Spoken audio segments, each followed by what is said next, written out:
హైదరాబాద్లోని చర్లపల్లిలో హిందూ సమ్మేళనం ఘనంగా జరిగింది. వక్తలు మాట్లాడుతూ హిందూ ధర్మం గొప్పతనాన్ని వివరించారు.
అతి త్వరలో రావాలని మా యొక్క మనవి. ప్రతి కార్యక్రమం సమయముకు అవుతుంది, ఆలస్యం చేయొద్దు. జై శ్రీరామ్.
అతి త్వరలో రావాలని మా యొక్క మనవి. ప్రతి కార్యక్రమం సమయముకు అవుతుంది, ఆలస్యం చేయొద్దు. జై శ్రీరామ్.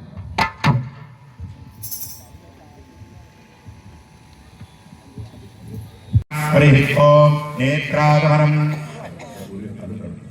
ఓం అచ్యుతాయ నమః ఓం అనంతాయ నమః గోవిందాయ నమో నమః శుభాహరి ఓం కేశవాయ నమః నారాయణాయ నమః మాధవాయ నమః గోవిందాయ నమః విష్ణవే నమః మధుసూదనాయ నమః త్రివిక్రమాయ నమః వామనాయ నమః శ్రీధరాయ నమః ఋషికేశాయ నమః పద్మనాభాయ నమః దామోదరాయ నమః సంకర్షణాయ నమః వాసుదేవాయ నమః ప్రద్యుమ్నాయ నమః అనిరుద్ధాయ నమః పురుషోత్తమాయ నమః భోక్షణాయ నమః నారసింహాయ నమః అచ్యుతాయ నమః జనార్దనాయ నమః ఉపేంద్రాయ నమః హరయే నమః శ్రీకృష్ణాయ నమః శ్రీకృష్ణ పరబ్రహ్మణే నమః శుభాగ్యదయాయ శోభనే మంగళే ముహూర్తే శ్రీమహావిష్ణురాజ్ఞయావర్తమానస్యాద్య బ్రాహ్మణः ద్వితీయవరార్ధే శ్వేతవరాహరుదేవయస్వతమన్వంతరే కలియుగే ప్రథమమాదే జంబోద్వీపే భారతవర్షే భరతఖण्डे मेरोः दक्षिणदिग्भागे श्रीशैलस्य वायुव्यप्रदेशे कृष्णा गोदावर्योर्मध्यप्रदेशे हरिहर ब्राह्मण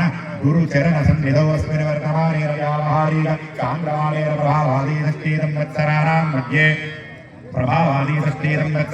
मध्ये श्री पराभव नाम संवत्सरे उत्तरायणे ग्रीष्मऋतु अधिकज्येष्ठमासे शुक्लपक्षे पाढ्यम्यां भानुवासरे कृत्तिका नक्षत्रे शुभवासरे शुभनक्षत्र शुभयोग शुभकर्ण एवं कुलविशेषण विशिष्टायां शुभतिथौ नानागोत्रोद्भवस्य नानानामधेयस्य अस्मिन् ग्रामाणां प्रजानां सहकुटुम्बानां क्षेमस्थैर्यधैर्यवीर्य विजय अभय आयु आरोग्य ऐश्वर्याभिवृद्ध्यर्थं धर्मार्थकाममोक्ष चतुर्विधपुरुषार्थसिद्ध्यर्थं सकलदेवतास्वरूपिणी श्री गोमाता साक्षात् लक्ष्मीस्वरूपिणी तुलसीदेवता परिपूर्ण अनुग्रहाक्षसिद्ध्यर्थे अधिकज्येष्ठमास प्रथमदिवसे सायंकाले यथाशक्ति गोदेवता तुलसीदेवता पूजार्थं संकल्पं करिष्ये हरिः ॐ ध्यानम् ॐ ह्रीं तारातलगर्भितारशिखां सौः क्लीं कलां बिभ्रतीं सौवदनां वरधारिणीं वरसुधः दौतां त्रिनेत्रोज्ज्वलां वन्दे पुस्तकपाशमङ्कुशधरां स्रग्भूषितामुज्ज्वलां त्वां गौरीं त्रिपुरां परात्परकरां श्रीचक्र सञ्चारिणीं चतुर्भुजे चन्द्रकलावतंसे कुचोन्नते कुङ्कुमरागशोणे पुण्ड्रेक्षुपाशाङ्कुशपुष्पमानहस्ते नमस्ते जगदेकमातः ॐ सर्वमङ्गलमाङ्गल्ये शिवे सर्वार्थसाधके शरण्ये त्र्यम्बके देवी नारायणी नमोऽस्तुते साक्षात् श्री सकलदेवता स्वरूपिणी भूदेवताभ्यो नमः साक्षात् लक्ष्मी स्वरूपिणी श्री तुलसीदेव्यै नमः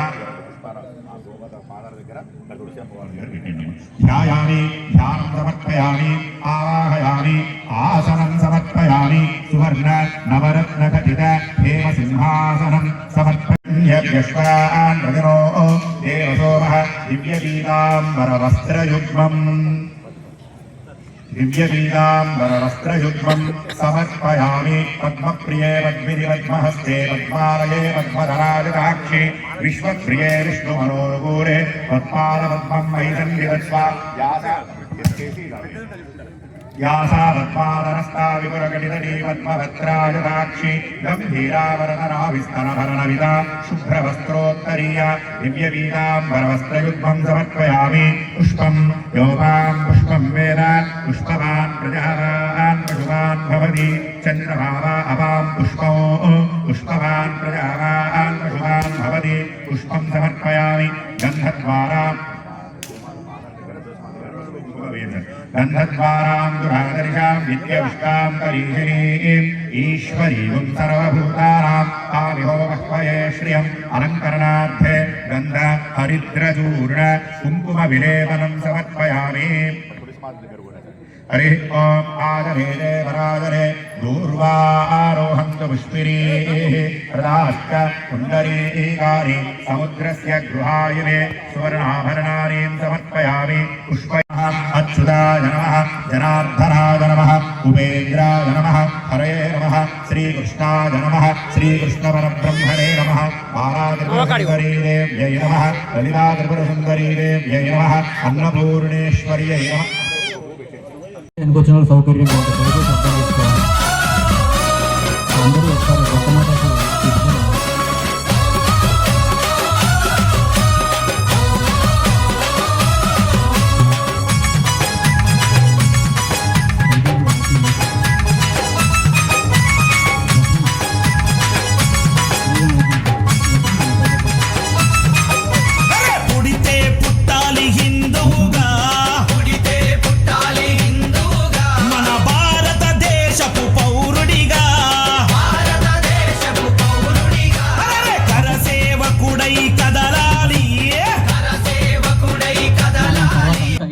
లేదన్న ఇప్పుడు తర్వాత ఇదంతా దయచేసి ఏమనుకోవద్దు అందరం కలిసి దిగుతాం తర్వాత ఫోటోలు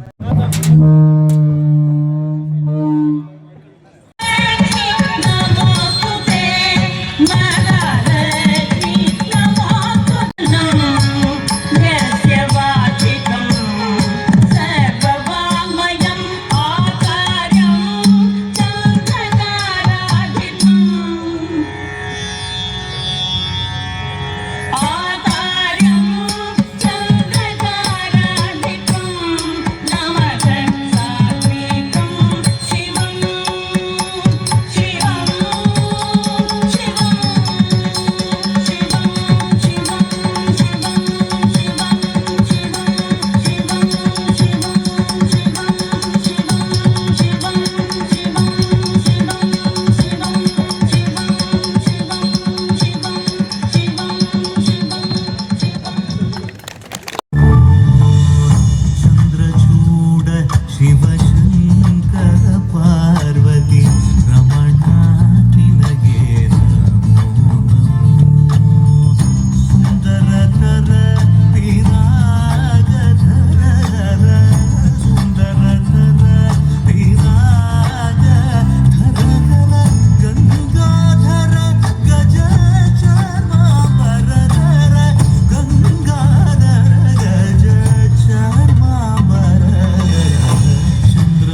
मूषिक वाहन मोदक त्रस्त चामर कर्ण विलंबित सूत्र वामन रूप महेश्वर पुत्र दीन विनायक पाद नमः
సమ్మేళనాల నిమిత్తము బయటి దేశాలకు వెళ్ళారు, ఇంగ్లాండ్ వెళ్ళారు. అక్కడ వారు చూసింది ఏంటంటే ప్రతి ఒక్కరూ షేక్ హ్యాండ్ ఇవ్వడం అనేది చూశారు. అక్కడ షేక్ హ్యాండ్ ఇచ్చే దగ్గర పురుషుల స్త్రీల ఆ భేదం ఏది లేదు, ప్రతి ఒక్కరూ షేక్ హ్యాండ్ ఇచ్చేసి విష్ చేసుకోవడం చూసారనమాట. అయితే అక్కడ ఉన్నటువంటి ఒక వ్యక్తి అడిగారు వివేకానందుల వారిని, మీ దేశంలో ఎందుకు ఆడవాళ్ళకి షేక్ హ్యాండ్ ఇవ్వరు అని అడిగారు. అయితే వివేకానందుల వారు ఏం చేశారు అంటే ఒక మంచి ఆన్సర్ చెప్పారు, అది మనం ఎప్పుడు కూడా ఎక్స్పెక్ట్ చెయ్యము. ఏం చేశారంటే, మీ దేశంలో క్వీన్ ఉంటారా, రాణి ఉంది కదా, ఆ రాణికి మీరు షేక్ హ్యాండ్ ఇస్తారా అని అడిగారు. ఆ ప్రశ్నించినటువంటి వ్యక్తి ఏం చెప్పారంటే, అమ్మో రాణినా, మేము క్వీన్కి షేక్ హ్యాండ్ ఇవ్వము అని అన్నారు. అయితే వివేకానందుల వారు చాలా సాఫ్ట్గా చెప్పారండి, మా దేశంలో ఉన్న ప్రతి స్త్రీమూర్తి ఒక రాణిగా ట్రీట్ చేస్తాం మేము అని చెప్పారు. అక్కడితో మన సంస్కృతి సంప్రదాయం ఏంటి, స్త్రీలకు ఇచ్చే విలువ ఏంటి ఇంకా విడమర్చి చెప్పడం అవసరం అంటారా? చెప్పండి, అవసరం అంటారా? లేదు. అక్కడితో ప్రశ్నించిన వ్యక్తికి అర్థమైపోయింది భారతదేశం అంటే ఏమిటి, అక్కడ స్త్రీకి ఉన్నటువంటి గొప్పతనం ఏమిటి, వీళ్ళు ఇస్తున్నటువంటి మర్యాద ఏంటి అని. ఇక్కడ ఇప్పుడు మనం భారతీయులుగా ఉన్నటువంటి ప్రతి ఒక్కరం కూడా మనం ఆ గౌరవ మర్యాదలని నిలబెట్టాలి, కాపాడాలి. తరువాత ఉన్నటువంటి తరానికి ఆ సంస్కృతి పరంపరను అందించేటువంటి ఆ మహత్తర భాగ్యం ఎవరిది అంటే ప్రతి ఇంట్లో ఉన్న స్త్రీమూర్తిది. మరి ఈ బాధ్యతని మీ భుజస్కంధాల మీద వేసుకుంటారా? ನಾನು శ్రీమూర్తుల నుంచి నాకు ఒక ఆన్సర్ రావాలి, వేసుకుంటారా? మన సంస్కృతి సంప్రదాయం ఆచారం వ్యవహారం కట్టు బొట్టు వ్యవహారం భాష ముందు తరాలకి మీరు అందివ్వగలుగుతారా? అందిస్తానికి సుముఖంగా ఉన్నారా? గట్టిగా చెప్పాలి ప్లీజ్. వినిపించట్లేదు, పిక్కులు పిక్కటిల్లేటట్టు చెప్పాలి. చాలా సంతోషం మీ నుంచి ఈ మాట వింటున్నందుకు. నేను ఒక చిన్న కథ చెప్తాను, ప్రస్తుతం మన సిచ్యువేషన్ ఎలా ఉంది అని అర్థం చేసుకోవడానికి. ఈ కథ కూడా వివేకానందుల వారే చెప్పారు. ఒక పక్షి ఉండేనంట, ఆ పక్షి పేరు పిపీలిక పక్షి. ఆ పక్షికి ఉన్న అలవాటు ఏంటయ్యా అంటే సముద్రం ఒడ్డున పోయి గుడ్లు పెట్టేదంట. ఎక్కడా? సముద్రం ఒడ్డున గుడ్లు పెట్టేదంట. అలా గుడ్లు పెడుతూనే ఉంది. సముద్రం ఒడ్డున గుడ్లు పెడితే ఉంటాయా? సముద్రుడు అలల దాటికి వెళ్ళిపోతాయి, సముద్రుడు తీసుకుంటాడు కదా. అలా పిపీలిక పక్షులన్నీ సముద్రం ఒడ్డున వాడికి గుడ్లు పెట్టే అలవాటు ప్రకారం అక్కడ గుడ్లు ఉండట్లేవు. ఆ పక్షులన్నిటికీ కూడా ఒక రోజు పెట్టిన ప్రతి గుడ్డుని సముద్రుడు తీసుకెళ్ళిపోయి తన ఒళ్ళో పెట్టేసుకుంటున్నారు. ఎట్లాగైనా సరే నా గుడ్లని నేను తెచ్చుకోవాలి, నేను పొదగాలి, నా తర్వాత నా నెక్స్ట్ జనరేషన్ అనేది ఉండాలి అని ఈ పిపీలిక పక్షులన్నీ కూడా ఒకరోజు మనలాగే ఇలా సమావేశమయ్యి వాటికి ఉన్న ప్రాబ్లం ఏందో చర్చించుకొని సొల్యూషన్ కావాలి కదా. ఏం చేసంటే మనం ఏమైనా చేద్దాం, కష్టపడదాం, మన పక్షి రాజ్యాన్ని మొత్తం మన గలమెత్తి పిలుస్తాం ఇక్కడికి. మనము ఒక్కొక్క మట్టి ముద్దను తెచ్చి సముద్రుని మింగేద్దాం, సముద్రుని పూడ్చేద్దాం.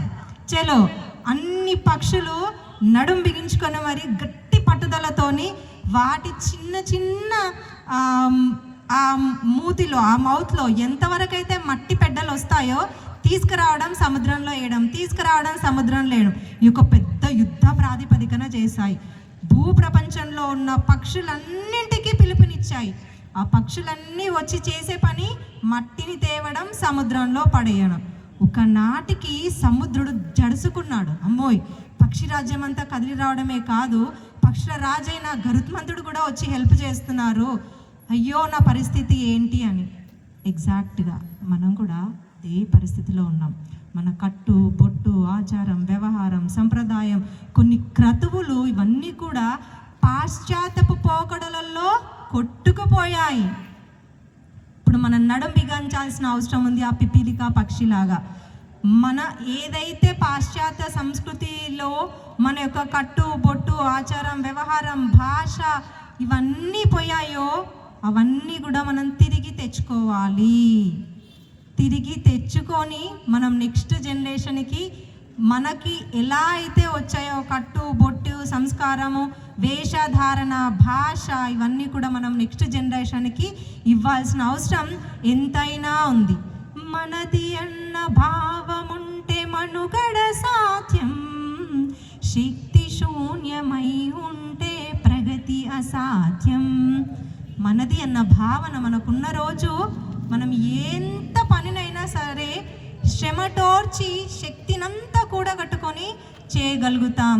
ఇప్పుడు మన ఇళ్ళల్లో మన నెక్స్ట్ జనరేషన్కి మనం ఇవ్వాల్సింది ఏంటి అంటే మనము అన్న ఒక స్వాభిమాన జ్వాలని మన ఇంట్లో ఉన్నటువంటి చిన్నారులలో రగిలింపజేయాలి. ఆ బాధ్యత ఇంట్లో ఉన్నటువంటి ప్రతి ఒక్క స్త్రీమూర్తిది. సో మీరందరూ కూడా ఆ బాధ్యతను భుజస్కంధాల మీద వేసుకొని మన కట్టుబొట్టు ఆచార వ్యవహారాలని నెక్స్ట్ తరాల వారికి మనం అందరం కూడా అందజేయాల్సినటువంటి అవసరము ఎంతైనా ఉంది. ఇప్పుడు నేటి సమాజంలో చూసుకున్నట్టయితే వివేకానందుల వారే చెప్పారు, strength is life, weakness is death.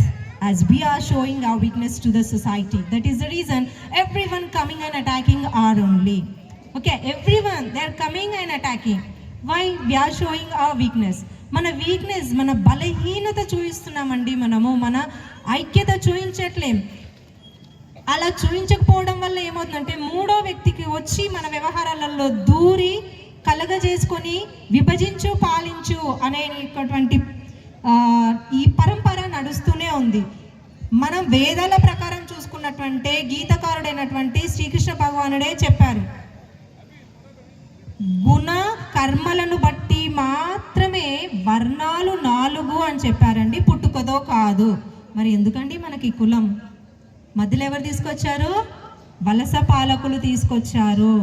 ఒకే దగ్గర కలిసి కట్టుగా ఉన్న మనల్ని విభజించి పాలించాలి అంటే వాళ్ళు సృష్టించుకున్నటువంటి ఆయుధం ఏంటంటే విడదీయాలి. ప్రాంతాల వారీగా, కులాల వారీగా ఇట్లా ఒక్కొక్కరినిగా మన హిందువులందరినీ కూడా విడదీస్తూ కబలించి పరిపాలన చేయసాగవచ్చారు. దురదృష్టవశాత్తు మనకి స్వాతంత్రం వచ్చినాక కూడా ఓటు బ్యాంక్ రాజకీయాలు చేసే రాజకీయవేత్తలు నేటికి కూడా ఆ పరంపరను కొనసాగించడము, మనమందరము తల వంచుకొని పోవడం మన దురదృష్టం కాదంటారా? నేనైతే అవుననే అంటారు. మీరు ఏకీభవిస్తారా మరి? సో మనం ఆ యొక్క కులం అనే అడ్డుగోడల్ని కూలదోస్తాం. కులం అనేది ఎక్కడి వరకు ఉండాలి? మన గడప లోపడి వరకే. ఒక్కసారి గడప దాటాము అంటే అందరం హిందువులమే, బంధువులమే. మనం అందరం కూడా ఇది తూచా తప్పకుండా పాటించగలిగిన నాడు మన ఐక్యతని మనము గలమెత్తి చాటగలం. మరి పాటిద్దామనుకున్న మనం మూర్తీభవించినటువంటి వ్యక్తిత్వం మన సొంతం అవుతుంది. ఈ ట్రెండ్తో పాటు నేర్చుకోండి, పాశ్చాత్య విద్య నేర్చుకోండి, మెకాలే ఎడ్యుకేషన్ సిస్టంలో అన్నీ నేర్చుకోండి. అది కూటి కోసం కోటి విద్యలో మెకాలే ఎడ్యుకేషన్ సిస్టంలో నేర్చుకునే ఎడ్యుకేషన్ ఒకటి. కానీ మనకి నిలువెత్తు వ్యక్తిత్వాన్ని ఇచ్చి ఒక మూర్తీభవించినటువంటి ఆకారాన్ని ఇచ్చేది ఏది అంటే మన సంస్కృతి మనకిచ్చినటువంటి కళల పరంపర. ఏ ఒక్క కళ నేర్చుకున్నా సరే మనం చాలా ఉన్నతులుగా మన ఆలోచన సరళి అనేది ఉంటుంది. అందరూ కూడా శ్రీమూర్తులు మన యొక్క పరంపర. దాంట్లో మనము ఎన్నో క్రతువులని మనం మాడిఫై చేసేస్తున్నాం, ఎన్నో క్రతువులని దిగజారుస్తున్నాము. దాంట్లో నేను ఒకటే ఒక క్రతువు చెప్తా, పెళ్లి క్రతువు. ఆ పెళ్లి క్రతువుని మనం చాలా దిగజార్చామండి. ప్రీ వెడ్డింగ్ షూట్ ఆ రూపంలో, మంగళ స్నానం రూపంలో. మంగళ స్నానం ఎంతో పవిత్రంగా చేయించేదండి. ఇప్పుడు ఇట్లా ఒక పెద్ద స్టేజ్ వేసి ఆ స్టేజ్ మీద అమ్మాయిని కూర్చోబెట్టి మంగళ స్నానం చేస్తున్నారు. అది చూడ్డానికి, అది ఫోటోలు తీస్తూ ఉంటారు, వీడియోలు తీస్తూ ఉంటారు. అది ఎంతవరకు చూపులకింపుగా ఉంటుందో ఎవరిని వారు ప్రశ్నించుకోవాల్సినది. ఎదురించండి.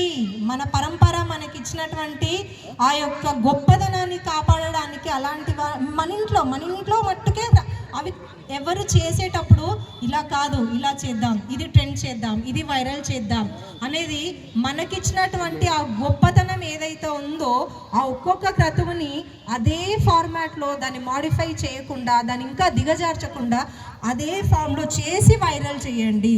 దాన్ని చూసి ఇప్పుడు ప్రపంచం అంతా కూడా ఎక్కడ చూసినా వివాహ వ్యవస్థ ఉన్నది ఓన్లీ మన భారతదేశంలో మాత్రమే.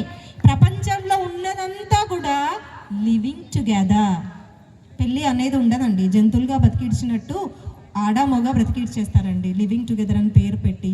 మరి మనకి ఇంత గొప్ప ఆచారం ఉందండి, పెళ్ళి అని 7 అడుగుడు 3 ముళ్ళతో ఒకటవుతున్నారు కదా. మరి ఇంత గొప్ప వ్యవస్థని మనం ఎందుకు అలా చేయాలి? చేయండి. మ్యారేజ్ వ్యవస్థ ఎట్లా ఉందో, ఈ మ్యారేజ్లో చేసేటువంటి క్రతువులు ఎలాగో ఉన్నాయో అవి అలాగే చేసి దాన్ని వైరల్ చేయండి. ప్రపంచమంతా నేడు భారతదేశం వైపు చూస్తుంది. ఎందుకంటే మనం విశ్వ గురువులం కాబట్టి. సంస్కారం ఇచ్చింది మనము. మనుషులకి పూర్వకాలంలో మన దేశంలో తప్ప ఫారెన్ దేశంలో స్నానం చేయడం తెలియదండి. ఇది వింటే విడ్డూరంగా ఉండొచ్చు. వివేకానందుల వారి సాహిత్యం చదివినప్పుడే నాకు తెలిసింది. అప్పట్లో వాళ్ళు భారతదేశంలో తప్ప బయట దేశంలో ఎవ్వరికి స్నానం చేయడం తెలీదు.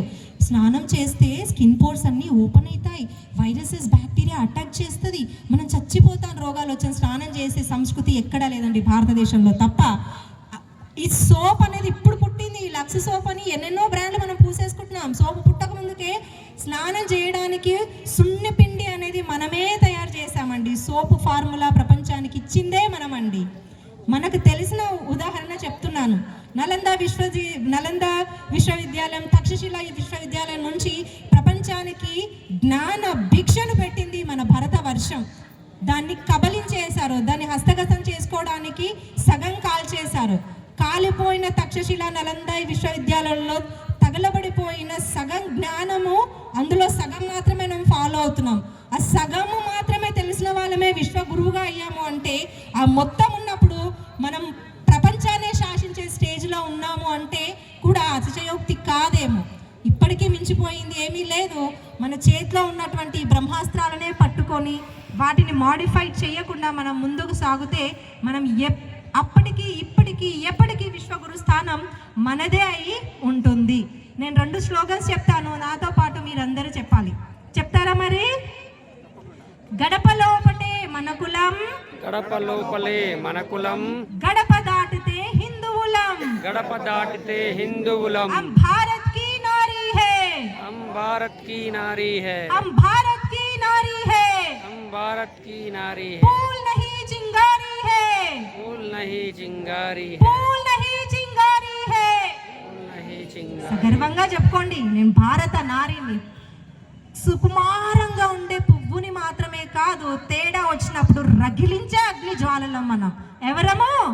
అగ్ని జ్వాలలం. విడుచుకపడే చండీ మాతలం. ఉన్నారండి మనకి కాళీమాత, చండీమాత. అంతకంటే నిలువెత్తిన దర్శనం ఏం కావాలి? స్త్రీ సర్వశక్తివంతురాలు అని చెప్పడానికి. అవును కదా? అందరికీ ధన్యవాదాలండి. सुमिरो पवन कुमार, बला बुद्धि व्यादे मोहि हरहु कलेश विकार. जय हनुमान ज्ञान गुण सागर, जय कपीश तिहु लोक उजागर. रामदूत तुलित बल धामा, अंजनी पुत्र पवन सुत नामा. महावीर विक्रम बजरंगी, कुमति निवार सुमति के संगी. कांचन वरण विराज सुवेशा, कानन कुंडल कुंचित केशा. हाथ वज्र ध्वजा विराजय, कांधे मूंज जनेऊ साजय. शंकर सुवन केसरी नंदन, तेज प्रताप महाजगवंदन. सब जग जाना, युग सहस्र योजन पर भानु. लील्यो ताहि मधुर फल जानु. प्रभु मेल मुख माहे, जलधि लागी गए अचरज नागे. दुर्गम काज जगत के तेगे, सुगम अनुग्रह तुम्हारे तेगे. राम दुआरे तुम रखवारे, होत न आज्ञा बिन पैसारे. सब सुख लहे तुम्हारी शरण, तुम रक्षक काहू को डरना. आपन तेज समारो आवै, तीनों लोकाहृते कांपै भूत पिशाच निकट नहीं आवै महावीर जप नाम सुनावै नासै रोग हरै सब पीरा जपत निरंतर हनुमत वीर संकट से हनुमान छुड़ावे मन क्रम वचन ध्यान जो लावे सब पर राम तपस्वी राजा तिनके काज सकल तुम साजा और मनोरथ जो कोई लावे सासु अमित जीवन फल पावे चारों युग परताप तुम्हारा है प्रसिद्ध जगत उजियारा साधु संत के तुम रखवारे असुर निकंदन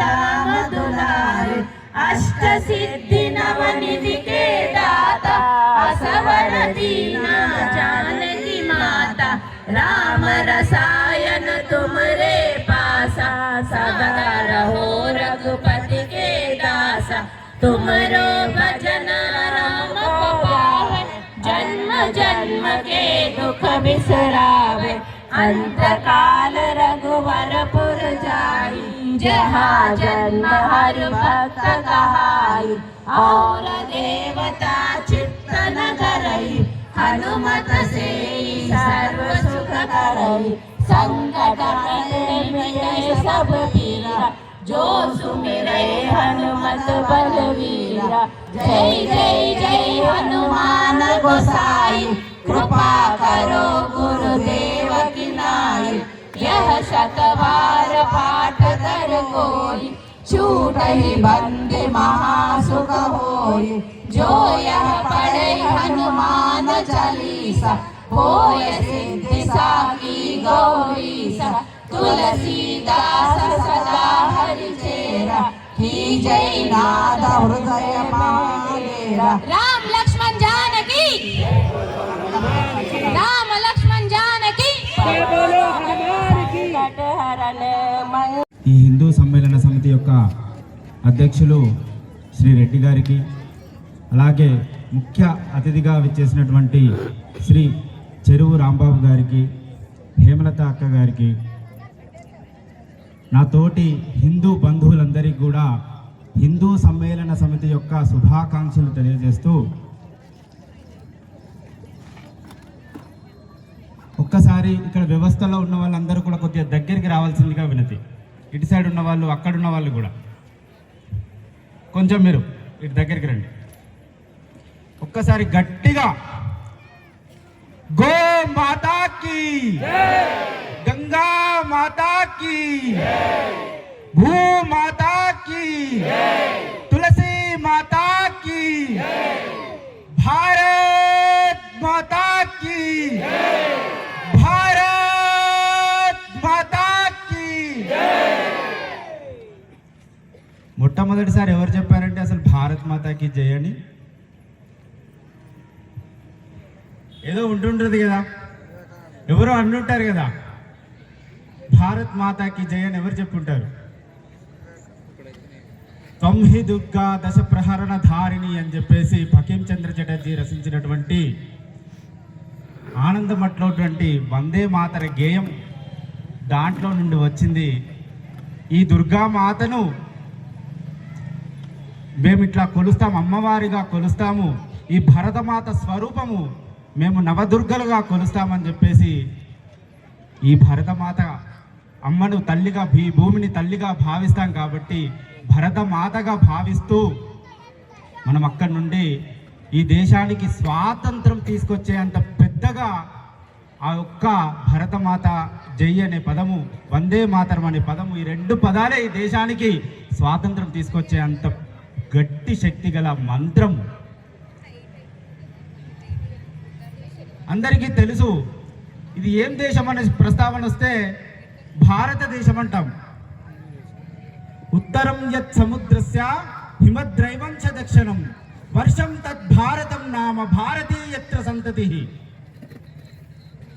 హిమాలయాల నుండి కన్యాకుమారి వరకు, అటక్ నుండి కటక్ వరకు ఉన్నటువంటి అందరూ కూడా భారతీయులే. ఇది ఎక్కడ చెప్పబడింది?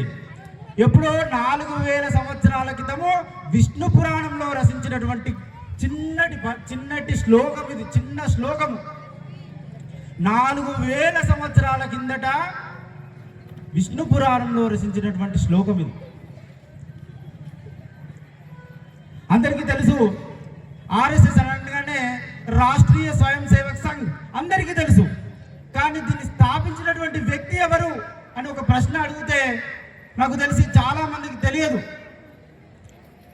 ఆ వ్యక్తితో మనకు సంబంధం లేదు. కానీ మనం రాష్ట్రీయ స్వయం సేవక్ సంఘ్ ఏదో మంచి పని చేస్తుంది. ఒక 100 సంవత్సరాల కాలఖండంలో ఏమి చేసిందయ్యా అని మనం ప్రశ్న చేసుకుంటే, 100 సంవత్సరాల కిందట హిందువులు నేను హిందువు అని చెప్పుకోవడానికి బాధపడ్డారు, భయపడ్డారు. నేను గాడిదనని చెప్పుకుంటాను కానీ హిందువు అని చెప్పుకోను అని చెప్పారు.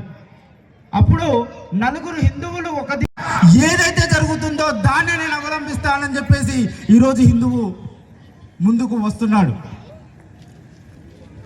100 సంవత్సరాల కాలఖండంలో వ్యక్తి నిర్మాణం అనే కార్యక్రమం ద్వారా సమాజంలో ఒక మంచి కార్యక్రమాన్ని తీసుకురావడానికి, శాఖ అనే మాధ్యమం ద్వారా సమాజంలో ఎంతో కొంత మార్పు తీసుకురావడానికి రాష్ట్రీయ స్వయం సేవక్ సంఘ్ తోడ్పడుతుంది.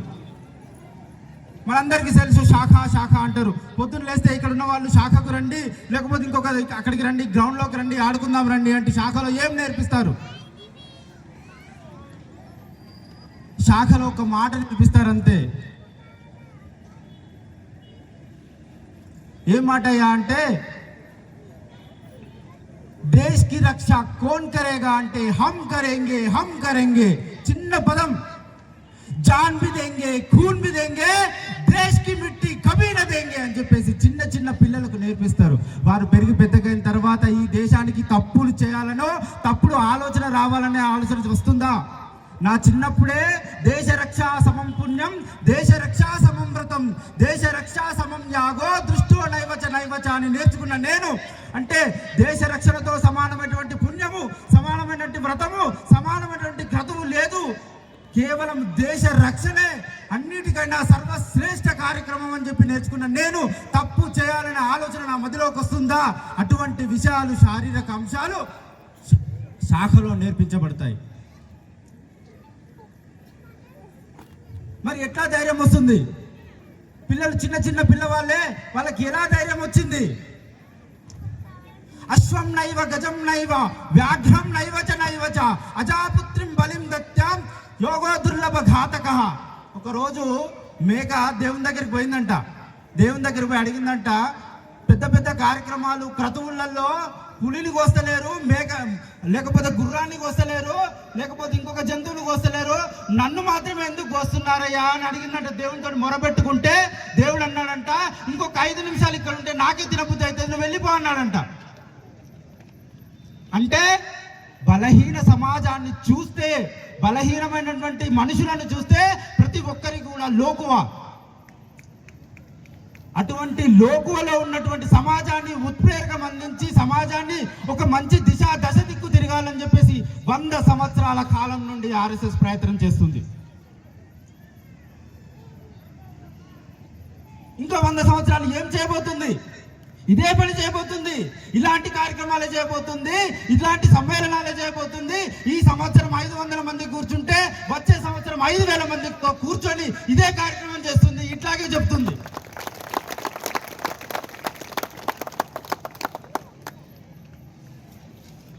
చాలా మంది చెబుతూ అన్నారు, ఇది హిందూ సమ్మేళనం కదా, అసలు హిందూ అంటే ఎవరు? చాలా మందికి ప్రశ్న వెళ్ళాలి, అసలు హిందూ అంటే ఎవరు? పొద్దున్నే లేచి ఇంటి ముందర ముగ్గు వేసి, కల్లాపు చల్లి, తలస్నానం చేసి, బొట్టు పెట్టుకొని, పూజ చేసి, తులసి మాతకు దండం పెట్టుకొని, ఇంట్లో ఉన్నటువంటి దేవుళ్ళకు దండం పెట్టుకొని, లేదంటే గుడికి వెళ్ళి దర్శనం చేసుకొని అష్టోత్తరాలు అభిషేకాలు చేసేవాడే హిందువా? కాదు. అక్క చెప్పినట్టు లోకా సమస్త సుఖినో భవంతు సర్వస్థ సమ్మంగళాని భవంతు అనేవాడే హిందువు. ఈ దేశ క్షేమం కోసము, నా సమాజ క్షేమం కోసము ప్రయత్నించేవాడే హిందువు. దేశం మోక్షం కోసం అందరూ ప్రయత్నించాలి.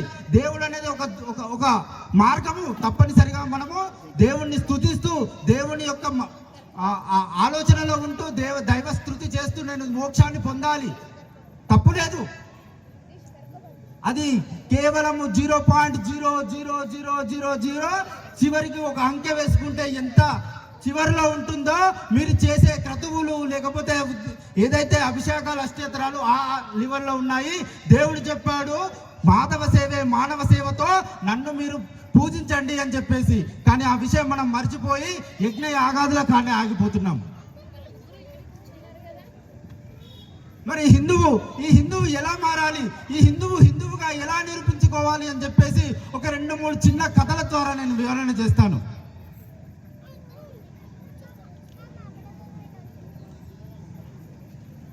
మనం ఇంట్లో కులము, బయటకు వస్తే హిందువులము. ఇంట్లో కూడా కులం ఎందుకు? నీ యొక్క ప్రార్థన పద్ధతి వేరే, నీ యొక్క ఆలోచన వేరే, అది నీ వరకే ఉండనివ్వండి. ప్రతి ఒక్కరికి ఇంట్లో కూడా కులం లేని సమాజాన్ని స్థాపించాలి. అందరికీ తెలుసు ఇది కలియుగాబ్ది 5128వ సంవత్సరం. కలియుగాబ్ది 5128వ సంవత్సరము. మీకు అందరికీ తెలుసు, ఏదైనా కలియుగ దైవం వెంకటేశ్వర స్వామి దగ్గరికి మనము వెళ్ళినప్పుడు ఈ 5000 సంవత్సరాలలో ఎప్పుడైనా మీరు విన్నారా? బ్రాహ్మణులు ఒక లైన్లో రండి, యాదవులు ఒక లైన్లో రండి, ఎస్సీ వాళ్ళు ఒక లైన్లో రండి, ఎస్టీ వాళ్ళు ఒక లైన్లో రండి అని చెప్పేసి ఎప్పుడైనా చెప్పారా? ఎప్పుడైనా విన్నామా? అట్లా సపరేట్గా ఎవరికి లైన్లు లేవే. నా పక్కన ఉన్నది బ్రాహ్మణుడా లేకపోతే శూద్రుడా లేకపోతే ఇంకోట ఏదో అనుకొని మనం దైవానికి దండం పెడుతున్నామా? లేదే. ఇంట్లో బిడ్డ పుట్టింది మొదలు క్రతువులు అన్ని కార్యక్రమాలకు సమాజంలో ఉన్నటువంటి అన్ని కులాలను కలుపుకొనే మనం ఒక కార్యక్రమం చేస్తాము. ఇంట్లో బిడ్డ పుట్టింది, చాకలామని పిలుస్తాము, మంగళామని పిలుస్తాము, లేకపోతే అక్కడ బంగారం ఏదో చేపిస్తాం. 21 ధర్మం అంటే కుల వ్యవస్థ అని చెప్తున్నారు అసెంబ్లీ సాక్షిగా. దాన్ని ఖండించాల్సిన అవసరము ఎంతైనా ఉంది. కుటుంబ వ్యవస్థ అక్క చెప్తూ కుటుంబ వ్యవస్థ ద్వారానే ఈ సమాజం యొక్క మార్పు జరుగుతుంది అని చెప్తున్నారు. ఎలా జరుగుతుందంటే మనందరికీ తెలుసు, పిల్లల్ని చాలా కష్టపడి పెంచుతాము, మంచి చదివిపిస్తాము, బాగా చదువుకున్న ఉద్యోగాల కోసం అమెరికాకు పంపిస్తాము. 2-3 సంవత్సరాలకు ఒకసారి అట్లా వాళ్ళని చూడడానికి మా కొడుకు వీసా పంపిండు, నేను 2 నెలలు అమెరికాకి వెళ్తున్నానని చెప్పేసి వెళ్తారు. అట్లా వృద్ధ దంపతులు అమెరికాకి వెళ్ళారు. వెళ్ళిన తర్వాత అక్కడ ఏదో చిన్న గెట్ టుగెదర్ జరిగినప్పుడు అడిగారు, మీరిద్దరు వైఫ్ అండ్ హస్బెండ్? అవును. ఎన్ని సంవత్సరాలు అయింది మీకు పెళ్ళి? 35 సంవత్సరాలు అయింది. 35 సంవత్సరాల నుండి కలిసే ఉన్నారా? 30 సంవత్సరాలు కలిసి ఉంటారా? ఇది ఒక విచిత్రం. అక్కడ ఒక 2-3 రోజుల తర్వాత ఆ కమ్యూనిటీలోనే ఒకరు చనిపోయారు. చనిపోతే అక్కడికి వెళ్ళి మనం అందరం కూడా సంఘీభావం తెలియజేస్తాం. అక్కడ ఏముంటాయి, డైరెక్ట్ అక్కడికి ఏదైతే శ్మశానాశ్రమం ఉందో అక్కడికే వెళ్ళి సంఘీభావన తెలియజేస్తుంటారు. ఒక ఆవిడ విసనకర్ర పట్టుకొని సమాధిని ఇట్లా విసనకర్రతో ఊపుతూ ఉంది. అయితే ఇక్కడ నుండి వెళ్ళిన తల్లులకు ఆగదు కదా, అమ్మా ఏం చేస్తున్నావు? మీ భర్త చనిపోతే విసనకర్ర బట్టి ఊపుతున్నావే, ఏమైందమ్మా, ఎందుకట్లా ఊపుతున్నావు అని మాట్లాడలేదు. ఏమనుకుంటుంది, భర్త మీద ఎంత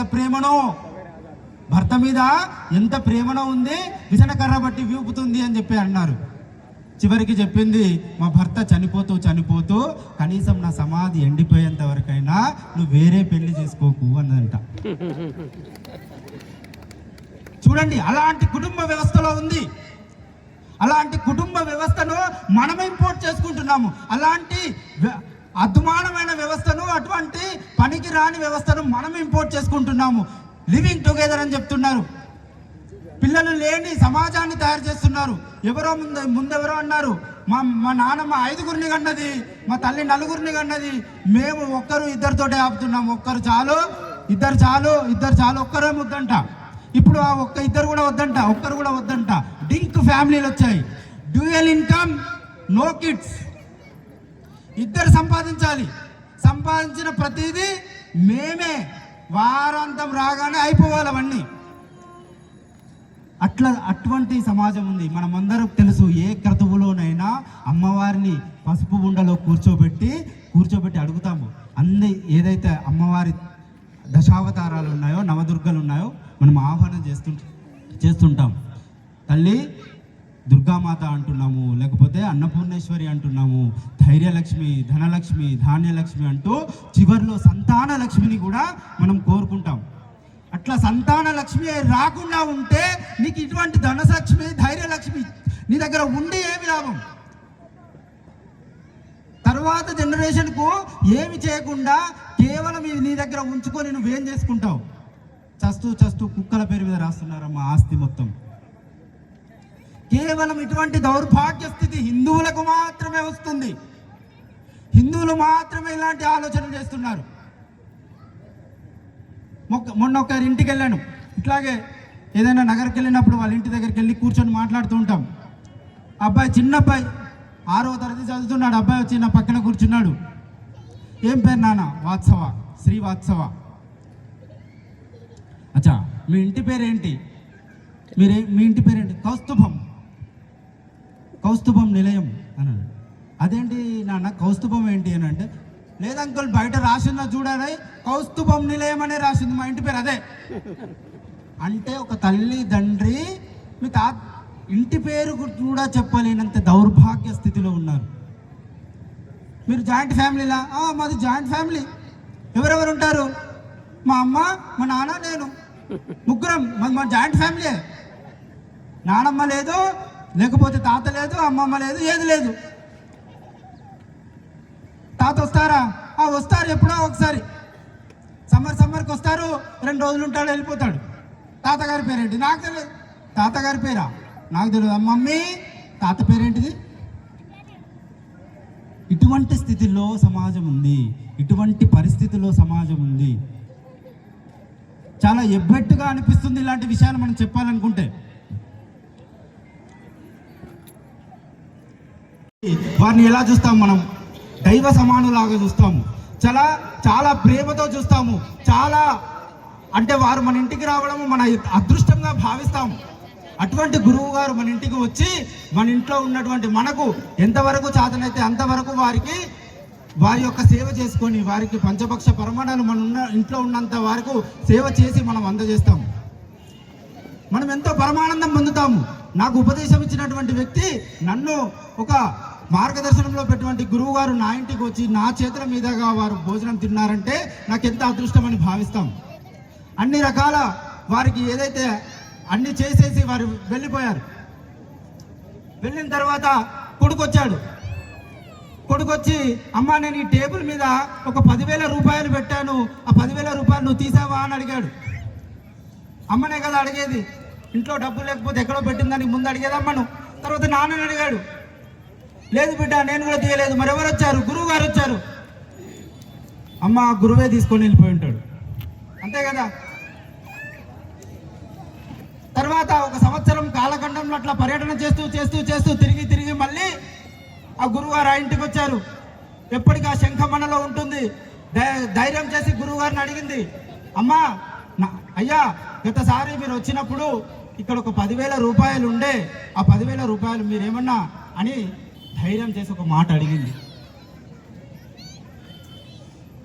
అడగగానే గురువు గారు కన్నీళ్లు పెట్టుకున్నారు, ఏడుస్తున్నారు. ఎందుకు ఏడుస్తున్నారు గురువుగారు అని అడిగితే, లేదమ్మా ఈ 10,000 రూపాయలు అట్లా విండో తెరిచి ఉండడం వల్ల గాలికి కొట్టుకుపోతాయని చెప్పేసి ఆ పక్కన ఉన్న అలుమారులో భగవద్గీతలో పెట్టాను. రోజు భగవద్గీత చదువుతారు కదా, ఆ చదివినప్పుడు తీస్తే దొరుకుతుందని చెప్పి పెట్టాను నేను. కానీ సంవత్సర కాలం నుండి నీ ఇంట్లో ఒక షోకేజ్ లాగానే మిగిలిపోయింది ఈ భగవద్గీత. నీకు ఇటువంటి దారిని చూపించే పుణ్యగీత కేవలము నీకు ఒక షోకేజ్లో ఉన్నటువంటి ఒక పుస్తకం లాగా మారిందే అని చెప్పేసి నన్ను శంకించినందుకు కాదు, కేవలం నువ్వు ఆ భగవద్గీతను ముట్టనందుకు నేను ఏడుస్తున్నానని చెప్పాడు. అందరి ఇళ్లలో భగవద్గీత ఉంది, రామాయణం ఉంది, లేని ఇల్లు లేదు. కానీ మిత్రులారా, మీకే ప్రశ్న ఇది, ఎంతవరకు తీస్తున్నాము, ఎంతవరకు చదువుతున్నామో, దాని యొక్క అర్థము ఎంతవరకు తెలుసుకుంటున్నామని ఆలోచన చేయండి.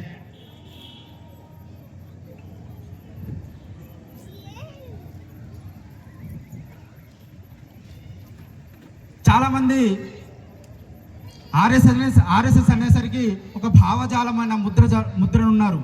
కేవలం హిందుత్వము, కేవలము హిందూ యొక్క జాగరణ, హిందూ యొక్క పదజాలం మాత్రమే ఎక్కువ వాడుతూ ఉంటారు. కరెక్టే. నా హిందువు, ప్రతి ఒక్క హిందువు ఈ దేశం గురించి, ఈ మట్టి గురించి తెలుసుకునేంత వరకు ఆర్ఎస్ఎస్ పోరాడుతూనే ఉంటుంది. కానీ సమాజం అంతా ఒకటే, ఈ సమాజం అంతా ఒకటే. మనము పూజ చేసినప్పుడు సర్వస్త సుమంగళాని భవంతు అని పాడుతున్నాము. అట్లాగే మనకు తెలియకుండా, వారికి తెలియకుండా భయభ్రాంతులకు లేకపోతే దేనికో బాధపడి మతం మార్చుకున్న మనుషులు ఉన్నారు. కాదనడం లేదు, మనము వారికి వ్యతిరేకం కాదు. అన్నం తింటున్నప్పుడు ఒక చిన్న రాయి నోరును తడిస్తే, నోరులో తడుముతే ఇంకో రాయి పెట్టుకొని పండ్లన్నీ విరగొట్టుకుంటామా? మెల్లిగా ఆ రాయిని తీసి పక్కన పెడతాం.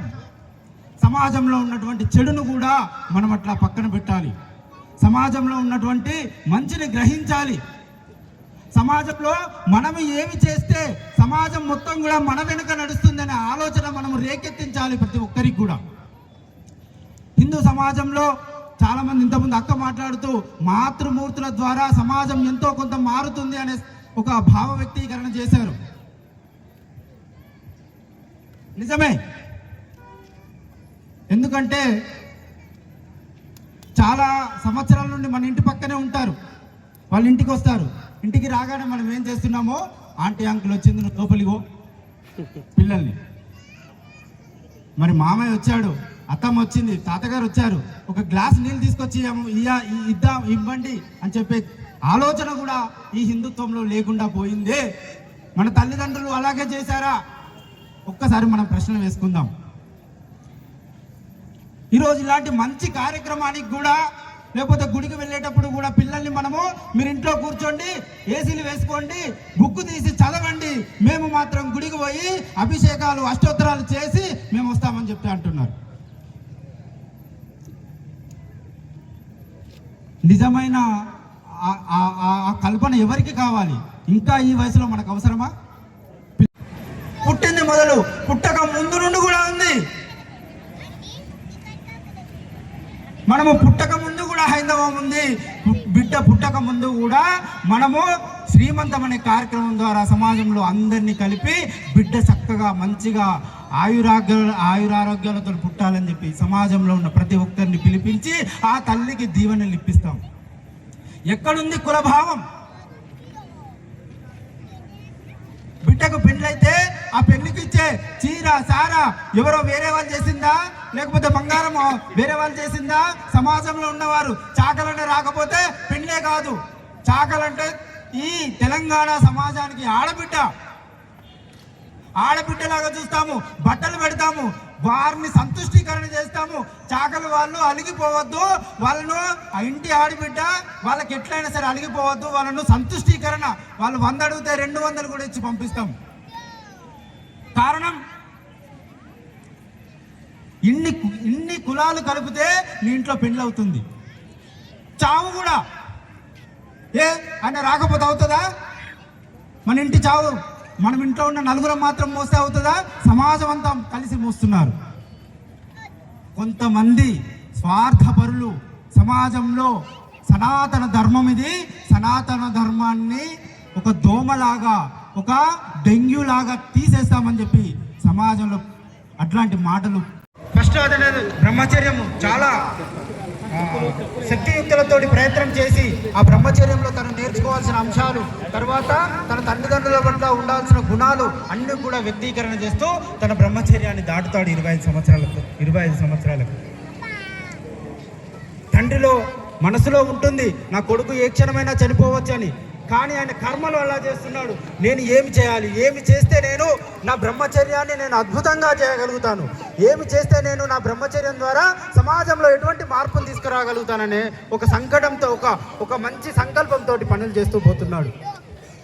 25 సంవత్సరాలు వచ్చాయి, కొడుకు పెళ్లి చేశాడు, గృహస్థాశ్రమంలోకి వచ్చాడు. గృహస్థుగా తండ్రి నేను భర్తగా ఎలా ఉండాలి, నేను ఒక అత్తమామలను ఎలా చూసుకోవాలి, నా తల్లిదండ్రులను ఎలా చూసుకోవాలి, నా చెల్లెళ్ళను ఎలా చేసుకోవాలి, సమాజంలో ఉన్నటువంటి అక్క చెల్లెలతో నేను ఎలా ఉండాలని గృహస్థాశ్రమాన్ని కూడా చాలా అద్భుతంగా తన కర్మను చేస్తుంటాడు.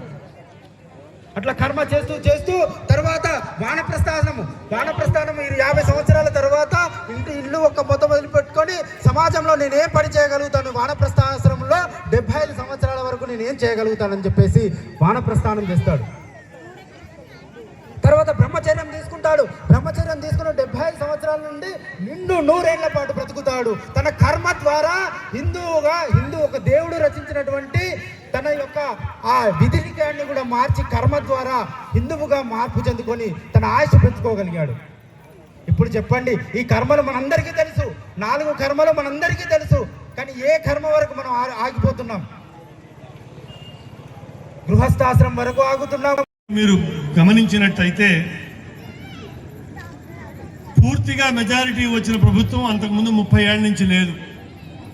దేవేగౌడ ఒకప్పుడు ప్రధానమంత్రి అయ్యాడు, విపి సింగ్ ఒకప్పుడు ప్రధానమంత్రి అయ్యాడు, చరణ్ సింగ్ గారు పార్లమెంట్కి వెళ్లకుండానే ప్రధానమంత్రి అయిపోయి డిజైన్ కూడా చేశాడు.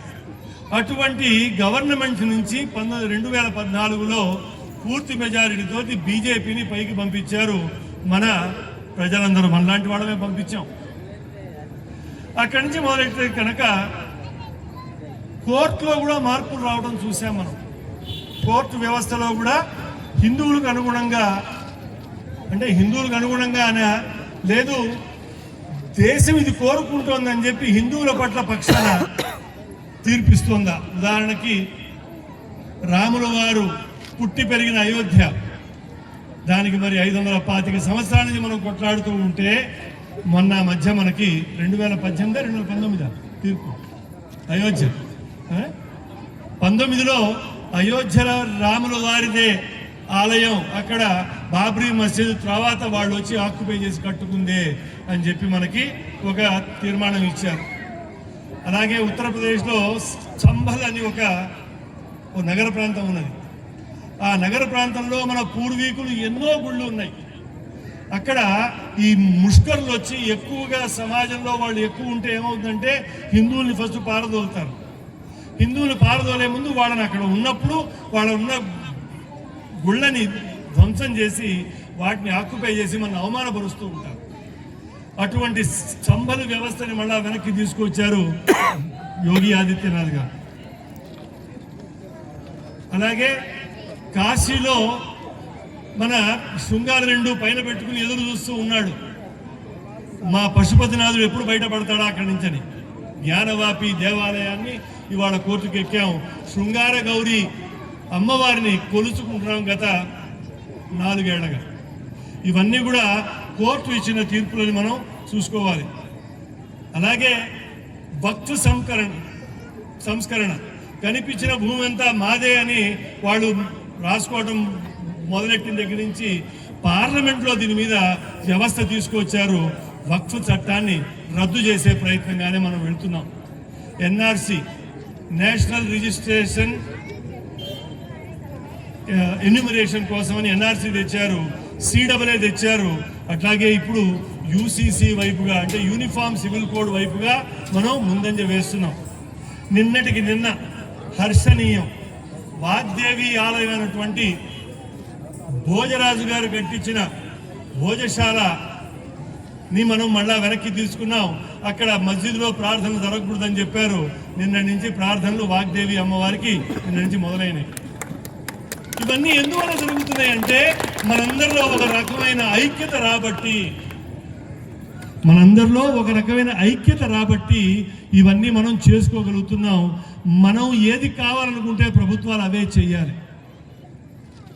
మొన్నటికి మొన్న బంగ్లాదేశ్, అస్సాము చూసాం మనం.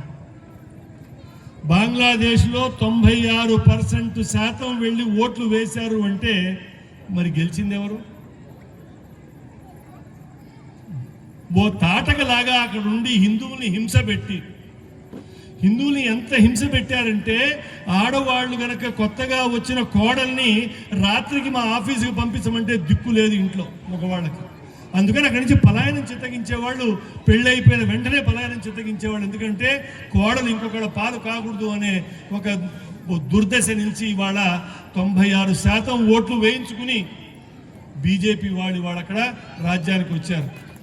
నేను ఓ బీజేపీ ప్రవక్తను కాదు, దేశాన్ని మనం రక్షించుకోవాలి, ధర్మాన్ని మనం రక్షించుకోవాలి. ధర్మ పోరాటంలో ఒక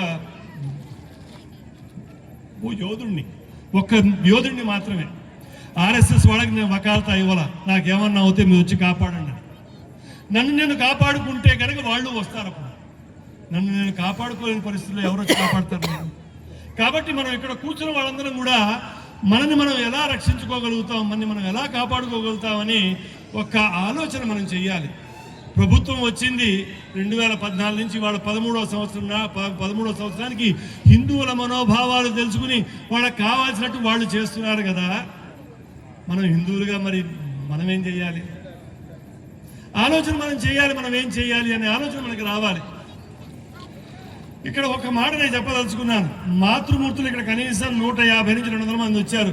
అమ్మ మీరు ఒక్కసారి లేచి నుంచుంటే ఆనందిస్తాం. ఒక్కసారి లేవండి, ఉన్న చోటే కదలక్కర్లేదు మీరు అక్కడి నుంచి. ఒక్కసారి చూడండి, ఇంతమంది మాతృమూర్తుల్లో కట్టుబొట్టు ఎక్కడా తగ్గిందా? హిందుత్వం ఎక్కడా తగ్గిందా? వాళ్ళలో హిందువులుగా వాళ్ళు ఉన్నారు కాబట్టే మనందరం బతికున్నాం. ఇవాళ గుర్తుపెట్టుకోండి. అమ్మా లేపినందుకు నన్ను క్షమించండి, కూర్చోండి. కార్యక్రమానికి ఇవాళ ఇంకా 8 గంటలు ఉందన్నప్పుడు నా మిత్రుడు పవన్కి ఫోన్ చేశాను. పవన్, హిందూ సమ్మేళనం అంటే ఓన్లీ మగ మహారాజులే వస్తూ ఉంటారు, ఆడవాళ్ళ రమ్మని చెప్పు. ఒక ఆడది గనక తన మనసులో పెట్టుకుందంటే ఇంట్లో వాళ్ళందరినీ మార్చేస్తుంది ఆవిడ. అందుకనే ఒక ఆడది గనక పై చదువులకు వెళ్ళిందంటే ఇంటిల్లి పాదికి ఆవిడ కూర్చోబెట్టి వంట చేసుకుంటూ కూడా వాళ్ళకి హోంవర్క్ చేయించే పూచి ఆవిడ తీసుకుంటుంది. మగ మహారాజు బయటికి వెళ్తాడు, ఉద్యోగం చేస్తాడు, డబ్బులు తీసుకొస్తాడు, వాడి సేద వాడు తెలుసుకుంటాడు, వాడి పనులు వాడు చేసుకుంటాడు తప్ప కుటుంబాన్ని పట్టించుకునే పరిస్థితిలో వాడు లేరు ఎప్పుడు కూడా. ఎందుకంటే బాధ్యత అటువంటిది వాడు. అందుకని మాతృమూర్తులను ఒకసారి చెప్పండి అయ్యా అని మన పవన్ గారికి చెప్పాను. ఆయన చెప్పారో